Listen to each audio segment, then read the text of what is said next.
we were discussing a cat walks around the pole like this. Okay, and Lori, of course, will go back and come back. So the question is, if Lori's speed is 3/4 of the speed of the cat, who will arrive at the destination? Who will arrive where they started from first? Okay, so we're talking about time here. Recall that time is distance over speed. Okay, distance over speed. So let's figure out the time it takes for Lori to go and come back. Okay. So I'm actually gonna here let SC, the speed of the cat, be x, which means speed of Lori then can be written as 3/4x. Okay, so that's a speed in terms of x. So the time it takes, so time for Lori to return is going to be 16√10. Okay, we found the total distance already. Divide by 3/4x. Okay, so we can multiply the top and bottom by 4 here to get rid of this fraction expression. So you get 64√10, okay, over 3x. So that's the expression for time.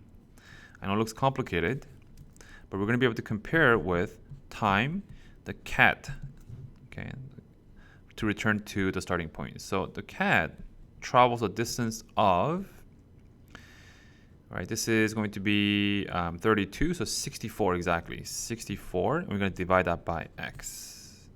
Okay, so that's the expression for the cat. So the question is, and which is bigger, right? So whichever is smaller will arrive at the destination first.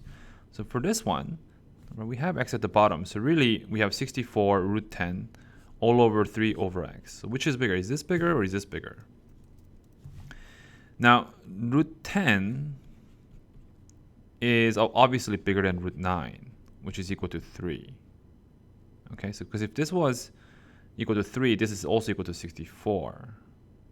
And because of this, since √10 is greater than 3, right?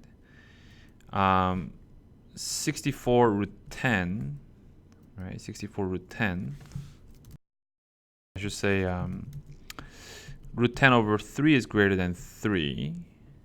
Okay, you multiply both sides by 1.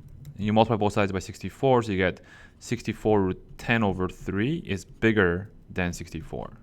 Okay, so I've verified that this is the bigger value, which means this is the bigger time. Therefore, cat arrives first. Or if it was a race, the cat would win.